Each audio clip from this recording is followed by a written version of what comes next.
Hello everyone, welcome back to this channel. In this video, we will solve question number 11 of exercise 11.3 from PSCB textbook class 7.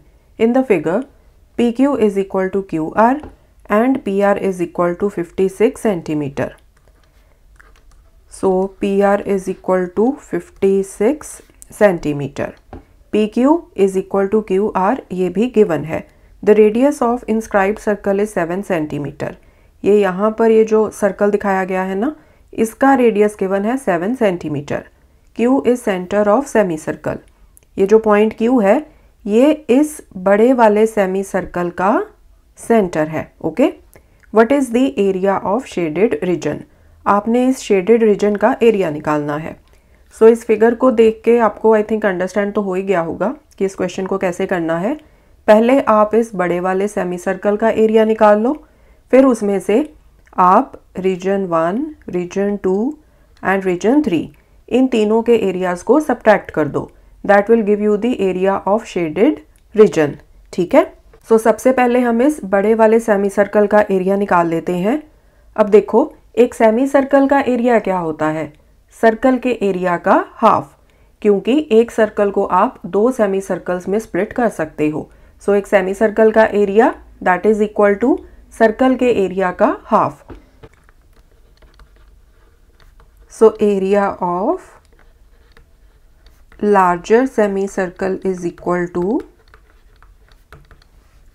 Pi r square upon 2. Circle का area upon 2 equals to pi की value put कर दो 22 upon 7.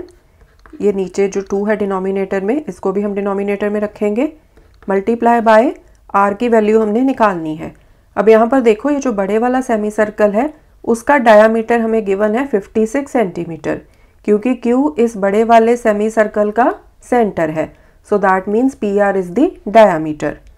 So radius कैसे निकलेगा? Diameter का half करके, right. सो 2 2 ज़ा 4, 2 8 ज़ा 16. So radius is equal to 28 centimetre.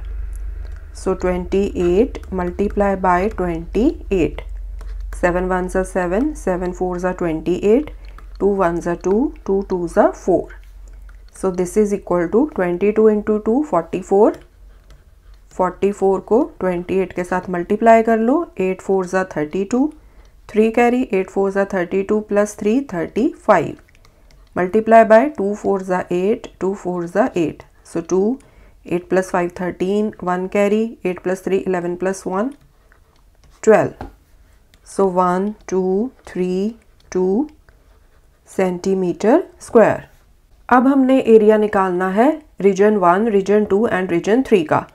सो यहाँ पर देखो, ये जो रीजन 1 एंड रीजन 2 है ना, ये भी सेमी सर्कल्स हैं, राइट.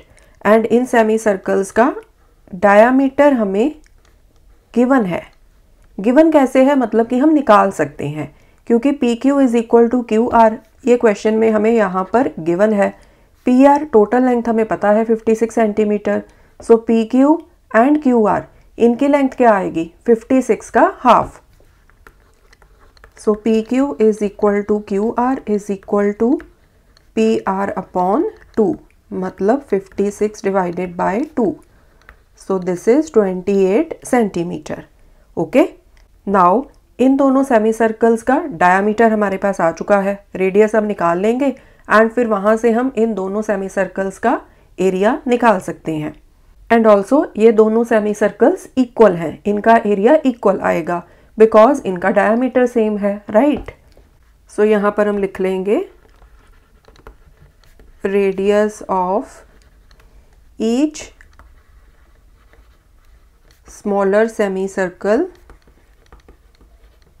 इज इक्वल टू 28 का हाफ. ठीक है, so this is equal to 14 centimetre. So therefore area of each smaller semi circle is equal to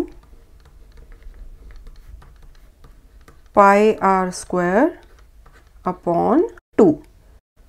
so values put कर दो 22 अपॉन 7 मल्टीप्लाई बाय 1 अपॉन 2, ये जो नीचे denominator में है 2, उसको मैंने यहाँ पर लिख लिया, मल्टीप्लाई बाय रेडियस कितना है 14 इंटू 14, 7 1 ज़ा 7, 7 2 ज़ा 14, 2 2 आपस में कैंसिल हो गए, equals to 22 into 14. So 88 multiply by 22. So 8, 10, 3. So this is 308 centimeter square. So each semicircle का एरिया है 308 सेंटीमीटर स्क्वायर. अब हम इस थर्ड रीजन का एरिया निकाल लेते हैं. ये जो हमें एक सर्कल दिया हुआ है. So area of inscribed circle is equal to pi r square 22/7. इसका रेडियस हमें गिवन है 7 सेंटीमीटर. सो 7 इंटू 7, ये कट गए आपस में. So this is equal to 7 2 ज़ा 14, 1 कैरी, 7 2 ज़ा 14 प्लस 1 15. सो 154 सेंटीमीटर स्क्वायर. अब आपके पास इन तीनों रीजन्स के एरियाज भी आ चुके हैं. फर्स्ट का, सेकंड का एंड थर्ड का. इस बड़े वाले सेमी सर्कल का एरिया भी आ चुका है. बस अब आपने करनी है subtraction. So area of shaded region is equal to बड़े वाले सेमी सर्कल का area which is 1 2 3 2 1 2 3 2 minus each semi circle का area which is 308. So 308 plus 308 plus इस इंस्क्राइब्ड सर्कल का area which is 154 equals to 1232 minus 308 154. So 8 plus 8 16 plus 4 20, 2 carry, 5 plus 2 7, 3 plus 3 6 plus 1 7. सो 1232 में से 7 7 0 को subtract कर दो. 2 13 minus 7 6, 1 बचा, 11 माइनस 7 4. सो यहाँ पर हमने 770 लिखना है एंड देन आंसर है 462 centimetre square. This is the answer. So this was question number 11. In the coming videos we will solve more questions. Thanks for watching. Take care.